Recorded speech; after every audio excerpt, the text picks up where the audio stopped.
আফসোসের শেষ নেই। আপনি খেয়াল করে দেখবেন যে পিছনে লা ইলাহা ইল্লাল্লাহ মুহাম্মাদুর রাসূলুল্লাহ কালিমা লিখে মানুষ কালিমার সাথে কুফরি করে। মন্ত্রণালয় খুলে বসে আছে পিছনে লা ইলাহা ইল্লাল্লাহ মুহাম্মাদুর রাসূলুল্লাহ, না লা ইলাহা ইল্লাল্লাহ সে মানে না মুহাম্মাদুর রাসূলুল্লাহ। কিন্তু লিখা কি দরকার আছে তাহলে?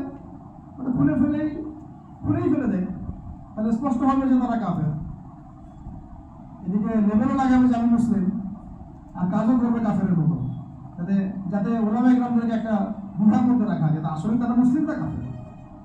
ফতোয়া তো দিতে হবে একটা, তখন কাফের মধ্যে এক ফতোয়া আসবে, মুসলিম হলে এক ফতোয়া আসবে, তাই না? পিছনে লা ইলাহা ইল্লাল্লাহ, কোনো ইলাহ নেই আল্লাহ ছাড়া, মানে কোনো বিধানদাতা নেই আল্লাহ ছাড়া, কিন্তু আমরা আছি জমিনে, তাই না? বিষয়টা তো তাই। পিছনে লিখে রাখছে লা ইলাহা ইল্লাল্লাহ, কোনো ইলাহ নাই, কোনো উপাস্য নেই আল্লাহ ছাড়া। মন্ত্রণালয়ের সবগুলোতে ইলাহ আছে, আমরাই না, ইলাহ আমরাই দিচ্ছি না।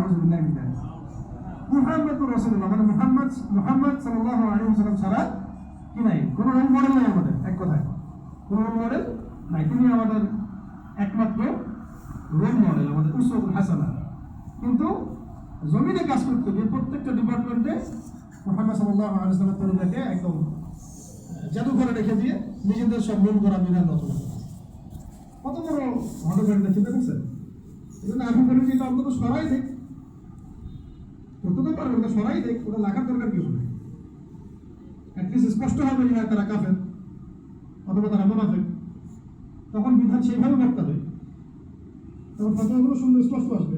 মুনাফিকদের ব্যাপারে ফতোয়া, সাধারণের ব্যাপারে ফতোয়া, কাফেরদের ব্যাপারে ফতোয়া। এদিকে ইসলামের লেভেলও রাখবে, এদিকে কাজও করবে কুফুরে তাগতি সিস্টেমে, মানে আল্লাহ দুশমনদের দাসত্ব করবে জায়েজদের, আবার এদিকে বললাম মুসলিম। এগুলো কি? তাহলে ধর্ম নিয়ে ব্যবসা সবচেয়ে বড় ব্যবসা কারা করে?